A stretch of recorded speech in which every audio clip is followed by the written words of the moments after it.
أعوذ بالله من الشيطان الرجيم بسم الله الرحمن الرحيم والصلاة والسلام على رسول الله وعلى آله وصحبه أجمعين. السلام عليكم ورحمة الله وبركاته. يا أيها المسلمون، قال رسول الله صلى الله عليه وسلم: من كان آخر كلامه لا إله إلا الله دخل الجنة. Le prophète Mohammed sallallahu alayhi wa sallam a dit: celui dont la dernière parole est la ilaha illallah entrera au paradis. Allahu Akbar. Qu'Allah subhanahu wa ta'ala nous compte parmi ceux dont la dernière parole sera la ilaha illallah. Allahumma amin. Chers frères et sœurs, ce hadith est en train de montrer l'immense valeur du tawhid, l'unicité de Allah subhanahu wa ta'ala.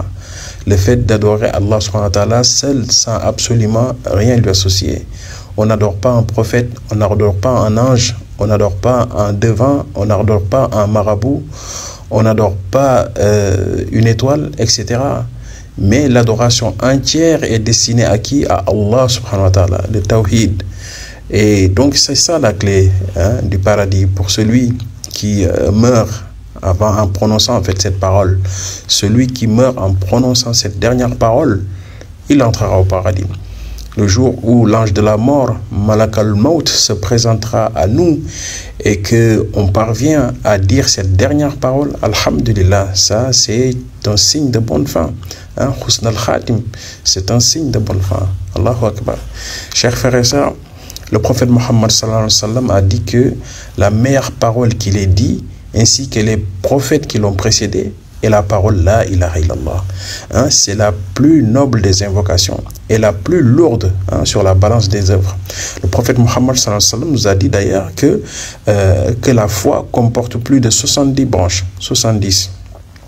Et la branche la plus élevée est la parole la ilaha illallah. Cette parole est donc la parole qu'on dit pour entrer en islam. C'est le premier pilier de l'islam, la shahada.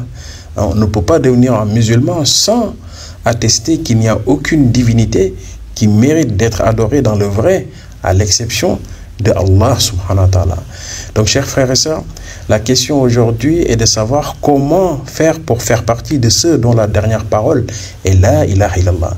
Les savants nous ont dit par rapport à ça qu'il faut vivre toute sa vie dans le tawhid, adorer Allah subhanahu wa ta'ala seul, pas d'association, pas de shirk.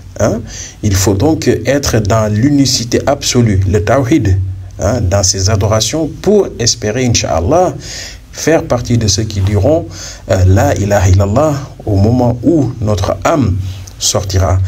Chers frères et sœurs, il faut également habituer sa langue à faire du zikr, à faire des invocations, à dire la ilaha illallah, ainsi que toutes les invocations, évocations similaires que le prophète Mohammed sallallahu alayhi wa sallam nous a appris, les zikrs du matin, du soir, dans n'importe quelle situation. Le prophète nous a appris pas mal de zikr. Et donc il faut habituer sa langue à formuler ces invocations. Pour finir, chers frères et sœurs, il est donc recommandé, lorsqu'on assiste à la mort d'une personne, lorsqu'une personne est mourante et qu'on participe ou qu'on est là, qu'on est témoin, il faut donc répéter devant cette personne-là la ilaha illallah, la ilaha illallah, la ilaha illallah. L'objectif en fait de cela, c'est un rappel, c'est pour aider ce mourant-là à formuler la dernière parole la ilaha illallah. C'est pour l'aider à s'en souvenir afin que sa dernière parole soit la ilaha illallah.